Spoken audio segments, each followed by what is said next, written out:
ఈ ఎపిసోడ్లో తన సొంత చెల్లెలే పక్కా ప్లాన్తో అబద్ధం ఆడుతుందా అన్న అనుమానం రమేష్ గుండెల్లో తొలిసారిగా మొదలైంది. మరిప్పుడు ఆండాలు తన చెల్లెలి నిర్దోషిత్వాన్ని నిరూపించటానికి ఆడే మైండ్ గేమ్ ఏంటి? ఆండాలు వేసిన వలలో కావ్య ఎలా చిక్కుకుంది? గుడ్డిగా కూతుర్ని వెనకేసుకొస్తున్న కనకం అత్తమ్మకు ఎదురైన పరాభవం ఏంటి? ఈరోజు 3వ మెగా ఎపిసోడ్లో విపులంగా చూద్దాం. అందరూ బ్రేక్ఫాస్ట్ చేయటానికి డైనింగ్ టేబుల్ దగ్గర కూర్చుంటారు. ఆండాలు ఉప్మా వడ్డిస్తూ ఉంటుంది. వాతావరణం చాలా సీరియస్గా నిశ్శబ్దంగా ఉంటుంది. రమేష్ తన ప్లేట్లోకి చూస్తూ దీర్ఘంగా ఆలోచిస్తున్నాడు. కావ్య తన కొత్త నెక్లెస్ వేసుకుని గర్వంగా ఎక్స్ట్రా బిల్డప్ ఇస్తూ తింటుంది. ఏంటే ఆండాలు, ఇవాళ ఉప్మాలో ఉప్పు మరీ ఎంత తక్కువ వేసో? నీ చెల్లెలు దొంగతనం చేస్తా దొరికిపోయిందన్న టెన్షన్లో వంట మీద ధ్యాస కూడా మర్చిపోయావి ఏంటి? స్వప్న కనబడడం లేదేంటి? ఆ దొంగ పనిచేసిన సిగ్గుతో రూమ్లోనే దాక్కుందా, లేక బట్టలన్నీ సర్దుకుంటుందా? రమేష్ గడువు ఇచ్చాడు కదా, ఇవాళ రాత్రికల్లా అది ఇల్లు ఖాళీ చేయాల్సిందే. అయినా దొంగలకి ఈ ఇంట్లో చోటు లేదు. నా చెల్లెలు తప్పు చేయలేదని నాకు తెలుసు అత్తమ్మగారు.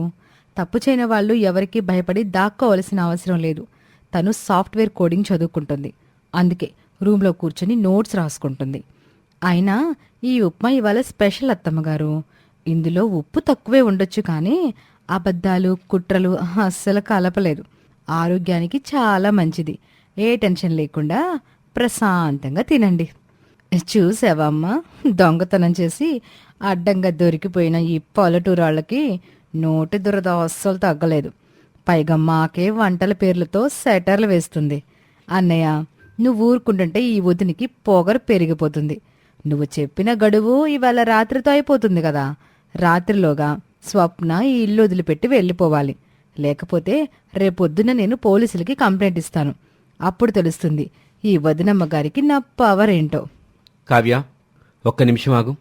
ఇందాక ఆండాలు అడిగిన దానికి నువ్వు సరిగ్గా సమాధానం చెప్పలేదు. ఒకసారి నువ్వే లాజిక్గా ఆలోచించు. రాత్రంతా స్వప్న బ్యాగ్ బాల్కనీలో ఆరుతూ ఉంటే నీ నెక్లెస్ దానంతట అదే నడుచుకుంటూ వెళ్ళి ఆ బ్యాగ్లోకి ఎలా దూరింది? దానికేమైనా రెక్కలు మొలిచాయా? అన్నయ్య, నువ్వు మళ్ళీ అదే మాట అడుగుతున్నావేంటి? ఆ పల్లెటూరు దాని మాయలో పడిపోయావా ఏమిటి?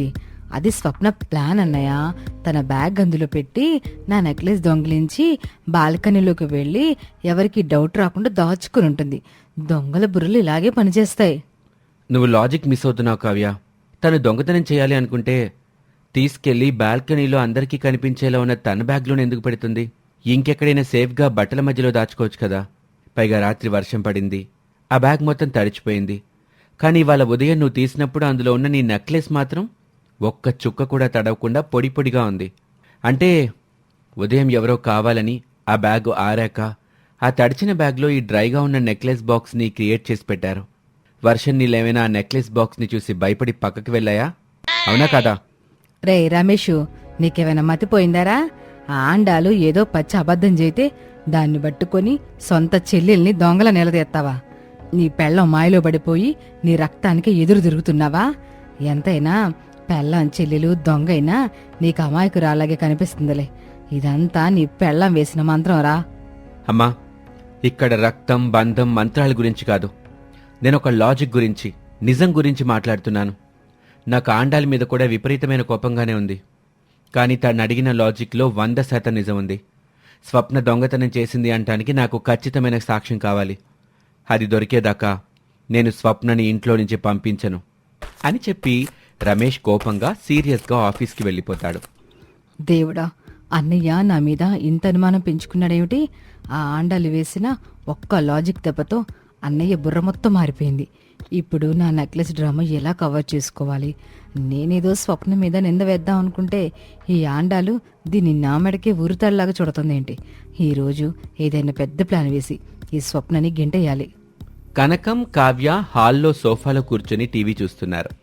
ఆండాలు బట్టలు ఆరేయటానికి బాల్కనీలోకి వస్తుంది. హాల్లో ఉన్న వాళ్ళని గమనించి కావాలనే స్వప్నను గట్టిగా పిలిచి వాళ్ళకి వినిపించేలా పెద్ద వాయిస్తో డ్రామా మొదలు పెడుతుంది. స్వప్న, ఓ స్వప్న, ఇటొకసారి రావే తల్లి. స్వప్న రూంలో నుంచి చదువుకుంటున్న పుస్తకాన్ని పట్టుకుని బాల్కనీలోకి వస్తూ, ఏంటక్క, ఏంటి పిలిచావు? మళ్ళీ అత్తమ్మగారు నన్ను వెళ్ళిపోమంటున్నారా ఏంటి? నా వల్ల నీకు ఈ ఇంట్లో ప్రశాంతత లేకుండా పోతుందక్క. ఏమీ లేదు స్వప్న, నువ్వు ఎవరికి భయపడాల్సిన అవసరం లేదని చెప్పడానికే పిలిచాను. నీ మీద పడ్డ దొంగతనం ఆ నింద ఈ సాయంత్రానికల్లా పూర్తిగా చెరిగిపోతుంది. ఇందాకే నేను ఊర్లో ఉన్న మన పోలీసు బాబాయ్కి ఫోన్ చేసి మాట్లాడాను. మన పోలీసు బాబాయ్ కాక ఆయనకెందుకు ఫోన్ చేసావు? అవునే, బాబాయ్కి ఇక్కడ జరిగిన దొంగతన విషయం అంతా చెప్పా. బాబాయ్ ఏమన్నారో తెలుసా? ఇలాంటి దొంగతనాలు పట్టుకోవటానికి పోలీసులకి డిపార్ట్మెంట్ వాళ్ళకి చాలా ఈజీ అట. అసలు ఆ నెక్లెస్ని ఎవరు తీశారు, ఎవరు నీ బ్యాగ్లో పెట్టారో ఖచ్చితంగా తెలుసుకోవటానికి ఒక చిన్న సైంటిఫిక్ టెక్నిక్ ఉందట. దాని పేరు ఫింగర్ ప్రింట్స్ అట. ఈరోజు సాయంత్రం బాబాయ్ వాళ్ళ డిపార్ట్మెంట్ వాళ్ళని ఇక్కడికి మనింటికే సీక్రెట్గా పంపిస్తున్నారు. హాల్లో టీవీ చూస్తున్న కావ్య, కనకం ఇద్దరికీ పోలీస్, ఫింగర్ ప్రింట్స్, డిపార్ట్మెంట్ అనే మాటలు వినిపించి ఒక్కసారిగా టీవీ వాల్యూమ్ తగ్గించి చెవులు నిక్కబొడుచుకొని గుడ్లు తేలేసి మరీ వింటారు. ఫింగర్ ప్రింట్సా అంటే ఏంటక్క? నాకు అసలు అర్థం కాలేదు. అంటే వేలిముద్రలు స్వప్న. ఎవరైతే ఆ నెక్లెస్ బాక్స్ని దొంగతనంగా తమ చేత్తో పట్టుకొని నీ బ్యాగ్లో పెట్టారో వాళ్ళ వేలిముద్రలు ఆ బాక్స్ మీద, అలాగే ఆ డైమండ్స్ మీద ఖచ్చితంగా ప్రింట్ అయిపోయి ఉంటాయట. వాళ్ళు ఒక పౌడర్ తెచ్చి ఆ నెక్లెస్ మీద చల్లుతారు. అప్పుడు ఎవరి వేలిముద్రలున్నాయో బ్లూ కలర్లో మెరుస్తాయట. ఆ నెక్లెస్ ఇప్పుడు కావ్య మెడలో ఉంది కనుక సాయంత్రం పోలీసులు వచ్చి ఆ నెక్లెస్ని తీసుకెళ్లి ఆ వేలిముద్రలు చెక్ చేస్తారు. ఒకవేళ ఆ నెక్లెస్ మీద నీ వేలిముద్రలే ఉంటే నువ్వు దొంగవి. ఒకవేళ ఆ వేలిముద్రలు కావ్యవే అయితే తనే కావాలని నాటకమాడి నీ బ్యాగ్లో పెట్టినట్టు ల్యాబ్లో సైంటిఫిక్గా ప్రూవ్ అయిపోతుందట. అప్పుడు రమేష్ గారే వాళ్ళ చెల్లెలకి తగిన శాస్తి చేస్తారు. దొంగకి కనీసం 3 నెలలు జైలు శిక్ష ఖాయం. నువ్వు హాయిగా వెళ్ళి చదువుకో తల్లి. సాయంత్రం మన డిపార్ట్మెంట్ వాళ్ళు రాగానే నిజమేంటో వాళ్ళే తెలుస్తారు. అమ్మయ్యా, థ్యాంక్స్ అక్క. ఇదెంతో బాగుంది. నా చేతులు ఆ బాక్స్కి తగలనే లేదు. సాయంత్రం పోలీసులు రాగానే ఆ నెక్లెస్ ఇచ్చేద్దాం. వాళ్లే నిజాన్ని బయట పెడతారు అని చెప్పి స్వప్న రూంలోకి వెళ్ళి, కావ్య, నా చెల్లెలు నిజంగానే అమాయకురాలు. కానీ నేను కాదు. ఇదంతా నిన్ను భయపెట్టడానికి, నిజం నీతోటే కక్కించడానికి నేనాడుతున్న మైండ్ గేమ్ అని నీకు తెలీదు. సాయంత్రం ఇక్కడికి పోలీసులు రారు, వేలి ముద్రలు ఉండవు, ఆ బ్లూ కలర్ పౌడర్ అసలే ఉండదు. కానీ ఆ జైలు భయంతో నువ్వేదో ఒక తప్పు చేస్తావు చూడు, అప్పుడు దొరుకుతావు నా వలలో. ఒక పల్లెటూరి వదినమ్మ బుర్ర ఎలా పనిచేస్తుందో ఇప్పుడు చూద్దుగాని. హాల్లో ఆండాలు మాటలు విన్న కావ్య గుండె ఆగిపోయినంత పనవుతుంది. వెంటనే ముఖం పాలిపోయి కనకం చేయి పట్టుకుని గట్టిగా నొక్కుతుంది. ఇద్దరూ హడావిడిగా కావ్య రూంలోకి వెళ్లి తలిపేసుకుంటారు. అమ్మా, విన్నావమ్మా? ఆ వదినేమంటుందో? ఫింగర్ ప్రింట్స్ అంట. పౌడర్ చల్లితే బ్లూ కలర్లో మెరుస్తాయట. పోలీసులు అంటమ్మా. నా నెక్లెస్కి వాళ్ళు చెక్ చేసినప్పుడు నేను అడ్డంగా బుక్ అయిపోతాను కదమ్మా. ఆ స్వప్న బ్యాగ్లో నేనే కదా నా చేతులతో పెట్టాను. నా వేలిముద్రలు ఖచ్చితంగా ఆ బాక్స్ మీద, ఆ డైమండ్స్ మీద ఖచ్చితంగా ఉంటాయమ్మా.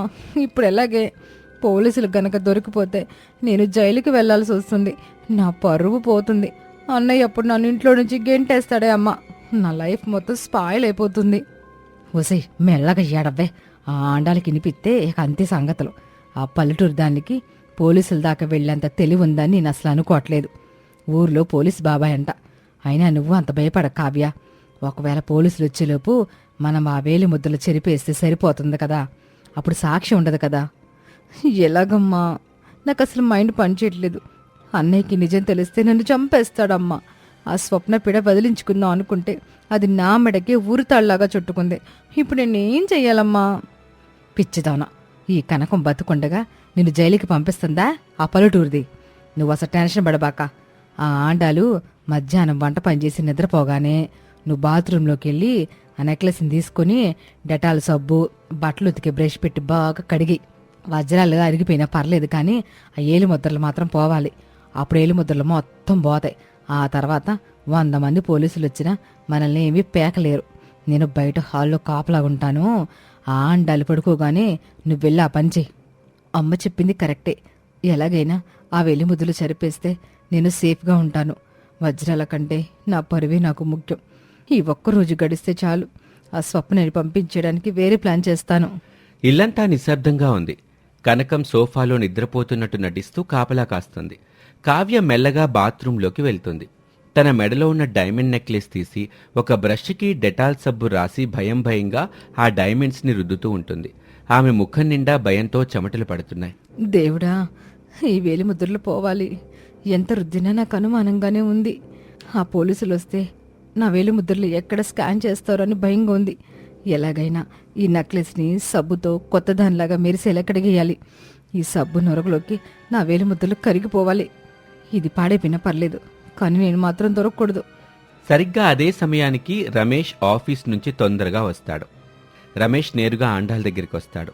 అతని ముఖంలో చాలా టెన్షన్ ఉంది. ఆండాలు, కావ్య ఎక్కడా? నా బుర్ర పగిలిపోతుంది. ఇవాళ ఆఫీస్లో కూడా ఏ పని మీద ధ్యాస పెట్టలేకపోయాను.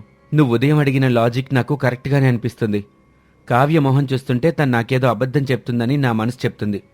నేను ఇప్పుడే కావ్యతో తేల్చి మాట్లాడేయాలి. తనెక్కడుంది? తేల్చి మాట్లాడాల్సిన అవసరం లేదు రమేష్ గారు. నిజం కళ్ళ ముందు కనిపించినప్పుడు ఇంకా మాటలతో పనే ఉంది. మీరు అడగాల్సిన ప్రశ్నలకి సమాధానం మీ చెల్లెలు స్వయంగా చెప్తుంది. కావ్య బాత్రూంలో ఉంది. కొంచెం మెల్లగా వెళ్ళి బాత్రూం తలుపు సందులో నుంచి చూడండి. మీ చెల్లెలు మన ఇంటి పరువు కాపాడడానికి, పోలీసులకి దొరకకుండా ఉండడానికి ఎంత కష్టపడుతుందో నీకే అర్థమవుతుంది. రమేష్కి ఆండాలు మాట్లాడిన మాటలేమీ అర్థం కాకపోయినా ఆమె మాటల్లోని కాన్ఫిడెన్స్ చూసి మెల్లగా బాత్రూం దగ్గరికి వెళ్తాడు. తలుపు కొద్దిగా తెరిచి ఉంటుంది. లోపల కావ్య భయంగా వణుకుతూ తన ₹1,00,000 నెక్లెస్ని డెటాల్ సబ్బు పెట్టి బ్రష్తో రుద్దటం రమేష్ స్పష్టంగా చూస్తాడు. ఏంటిది? ఈ ₹1,00,000 డైమండ్ నెక్లెస్ని వాటర్కి కెమికల్స్కి దూరం పెట్టమని షాప్ వాడు 100 సార్లు చెప్పాడు కదా. ఇదెందుకు ఇలా సబ్బుతో రుద్దుతోంది? అది ఇంత భయంగా, దొంగతనంగా ఎందుకు చేస్తుంది? దీని ముఖంలో ఇంత భయం ఎందుకుంది అసలు? రమేష్ ఆపుకోలేక తలుపు గట్టిగా నెట్టుకుని లోపలికి వెళ్ళాడు. కావ్య ఉలిక్కిపడి చేతిలో ఉన్న నెక్లెస్ని కింద పడేసింది. ఆమెకు గుండాగినంత పనయింది. కావ్య, ఏం చేస్తున్నావిక్కడ? ఆ ₹1,00,000 డైమండ్స్ని బట్టల సబ్బుతో ఎందుకు రుద్దుతున్నావు? ఏం దాచాలని చూస్తున్నావు నువ్వు? నీకేమైనా మతిపోయిందా? అన్నయ్య, నువ్వెప్పుడొచ్చావు? అది అంటే నెక్లెస్కి కొంచెం మురిగ్గా ఉంది, పాలిష్ పోయిందని ఇలా శుభ్రం చేస్తున్నాను అన్నయ్య. ఆ వెనకాలే నడుచుకుంటూ వచ్చిన ఆండాలు కూల్గా స్మైల్ చేస్తూ సెటర్ వేస్తుంది. బట్టలకి మురికి పడితే సబ్బుతో ఉతుకుతారు, కానీ మనసుకి చేతులకి అంటిన పాపాన్ని డెటాల్ సబ్బుతో రుద్దితే పోతుందా రమేష్ గారు? మురికి కదండి రమేష్ గారు, వేలిముద్రలు. తన వేలిముద్రలు ఆ నెక్లెస్ మీద పడ్డాయి. సాయంత్రం డిపార్ట్మెంట్ వాళ్ళు వచ్చి ఫింగర్ ప్రింట్స్ చెక్ చేస్తారేమన్నా జైలు భయంతో ముందే జాగ్రత్త పడి ఆ ముద్రలు సబ్బుతో చెరిపేస్తోంది మీ ముద్దుల చెల్లెలు. రమేష్ షాక్ అయ్యి ఆండాల వైపు మళ్ళీ కావ్య వైపు సీరియస్గా చూస్తూ, వేలిముద్రలా? అంటే ఆండాలు చెప్పింది నిజమేనా కావ్య? నిన్న రాత్రి స్వప్న బ్యాగ్లో ఆ నెక్లెస్ కావాలని పెట్టింది నువ్వేనా? నీ సొంత వస్తువుని నువ్వే దాని బ్యాగ్లో పెట్టి దొంగతనం నాటకం ఆడావా? ఆ అమాయకురాలి మీద నింద వేయటానికి ఎంత నీచమైన ప్లాన్ చేసావే నువ్వు? నా రక్తం పంచుకు పుట్టిన చెల్లెలు నా ఇంట్లోనే ఒక దొంగతనం నాటకం ఆడి నా భార్య చెల్లెల్ని బజార్కిడుస్తుందా? ఛీ, సమాధానం చెప్పు కావ్య, నువ్వేనా ఇదంతా చేసింది? కావ్య ఏడుస్తూ తలదించుకుంటుంది. ఇక హాల్ మధ్యలో అందరూ ఉన్నారు. కావ్య ఏడుస్తూ సోఫాలో కూర్చుంటుంది. కనకం కూడా తలదించుకుంది. స్వప్న సైలెంట్గా ఒక మూల నిలబడి ఉంది. అమ్మా, నేను ఈ ఇంట్లో ఒక పని మనిషిలా కనిపిస్తున్నానా, లేక మీ ఆటకి ఒక జోకర్లా కనిపిస్తున్నానా? ఒక అమాయకపు పిల్లని దోషం చేయటానికి, ఇంట్లో నుంచి గెంటేయటానికి ఎంత ఘోరమైన ప్లాన్ చేశారు మీరిద్దరూ. చదువుకోవటానికి వచ్చిన పిల్ల బ్యాగ్లో ₹1,00,000 నెక్లెస్ పెట్టి దాని మీదే నిందలు వేస్తారా? కావ్య, ఈ నెక్లెస్ కోసం నా దగ్గర ఎన్ని డ్రామాలు ఆడావు నువ్వు. ఇది కొనివ్వటానికి నేను నా క్రెడిట్ కార్డులో ఎంత అప్పు చేశానో నీకు తెలుసా? ఆ అప్పు నేను తీర్చకముందే నువ్వు దాంతో ఇలాంటి నీచమైన పనికి వాడుకుంటావా? నువ్వసలు నా చెల్లెలివేనా? రమేషు, నా కూతుర్ని ఏమనబాకరా. అది చిన్న పిల్లరా, ఏదో ఆ పల్లెటూరి పిల్ల మీద కోపంతో చేసింది. దానికి నేనే సపోర్ట్ చేశాను. ఆ స్వప్న ఈ ఇంట్లో ఉండి మన డబ్బులతో బ్రతుకుతుంటే మాకిష్టం లేక అలా చేశాం. ₹1,00,000 నాకు కదా, పోనీలేని వదిలేరా. కావాలంటే ఆ స్వప్నని క్షమించమని అడుగుతాం. క్షమించమనా? చేసిన ఘోరమైన తప్పుకి కేవలం క్షమాపణ సరిపోదమ్మా. అండాలు, నన్ను క్షమించు. 2 ఆడపిల్లలని నేను నా చెల్లెలి మాటని గుడ్డిగా నమ్మాను. నిజం తెలుసుకోకుండా నీ చెల్లెలి మీద చేయి చేసుకునేంత పనిచేశాను. స్వప్న, నన్ను క్షమించమ్మా. నీకు జరిగిన ఈ అవమానానికి నేను నీకు సరైన న్యాయం చేస్తాను. అన్నయ్య, ప్లీజ్ అన్నయ్య, నా నెక్లెస్ నాకు ఇచ్చేయి. నేను ఇంకెప్పుడు తప్పు చేయను. అది నా నెక్లెస్ అన్నయ్య. నా ఫ్రెండ్స్ అందరి ముందు నా పరువు పోతుంది. ఇక ఈ నెక్లెస్ మీద నీకు ఎలాంటి హక్కు లేదు కావ్య. నువ్వు వాడిన నాటకానికి, చేసిన తప్పుకి ఇదే నీకు శిక్ష. ఆండాలు, ఈ నెక్లెస్ని ఇప్పుడే తీసుకెళ్ళి నీ చెల్లెలు స్వప్న మెడలో వెయ్యి. రేపటి నుంచి స్వప్న ఈ ఇంట్లో తన సొంత చెల్లెలికి ఉన్నంత దర్పంగా, హక్కుగా ఉంటుంది. ఎవ్వరైనా తనని ఒక్క మాట అన్నా నా అంత చెడ్డవాడి ఇంకొకడుండడు. ఇది నా ఫైనల్ డెసిషన్. అయ్యో వద్దు రమేష్ గారు. నా చెల్లెలు నిర్దోషని తెలిస్తే చాలు. మాకు ఆ లక్షల విలువ చేసే నెక్లెస్తో పనిలేదు. దానికి నగలు పెట్టుకునే అలవాటు కూడా లేదులేండి. ఆ కావ్యకి ఇచ్చేయండి. లేదాండాలు, ఇది తనకి నేనిస్తున్న గౌరవం. నా చెల్లెలు చేసిన తప్పుకి బాధ్యత నాదే కదా. స్వప్న, దీన్ని నువ్వే ఉంచుకో. ఇది నీకు నా కానుక. ఆండాలు ఆ నెక్లెస్ని స్వప్న చేతిలో పెడుతుంది. కనకం, కావ్య ఇద్దరూ తమ ఓటమిని భరించలేక కసిగా ఆండాలు వైపు చూస్తూ ఉంటారు. నా కూతురు వస్తువుని, నా కూతురు మెడలో ఉండాల్సిన నగని తీసుకెళ్లి ఆ పల్లెటూరు పిల్ల చేతిలో పెడతావా రమేషు? ఈ ఆండాలు వచ్చినప్పటి నుండి నీ కళ్ళు మూసుకుపోయాయి. దొంగతనం నిందేస్తే ఇదిట మైండ్ గేమ్ ఆడి మమ్మల్ని ఇరికిస్తుందని నేను అనుకోలేదు. ఆండాలు, ఇవాళ నువ్వు గెలిచావని మురిసిపోకు. నీ చెల్లెల మీద నా ప్లాన్ వర్కౌట్ అవ్వలా. ఇప్పుడు నా గురి నీ మీదే. నీ కాపురాన్ని, నీ భర్తని నీకు దూరం చేయకపోతే, నా కూతురి నగ నేను తిరిగి తెచ్చుకోకపోతే నా పేరు కనకమే కాదు, ప్రతీకారం తీర్చుకుంటాను. చూశారు కదా, ఫింగర్ ప్రింట్స్ అనే ఒక్క చిన్న లాజిక్తో ఆండాలు ఆడిన మైండ్ గేమ్ కావ్య కుట్రను బట్టబయలు చేసింది. రమేష్ తన తప్పు తెలుసుకుని స్వప్నకి జరిగిన అన్యాయానికి న్యాయం చేశాడు. కానీ ఓడిపోయిన కనకం అత్తగారు రగిలిపోతుంది. తన కూతురి అవమానానికి ప్రతీకారంగా ఇప్పుడు ఏకంగా ఆండాలు కాపురం మీదే గురిపెట్టింది. మరి కనకం వెయ్యబోయే ఆ భయంకరమైన కుట్రేంటి? రమేష్ ఆండాళ్ల మధ్య చిచ్చు పెట్టడానికి ఆమె ఎంచుకున్న దారి ఏంటి? వచ్చే ఎపిసోడ్లో కనకం అత్తమ్మ ప్రతీకారం ఎలా ఉంటుందో చూద్దాం.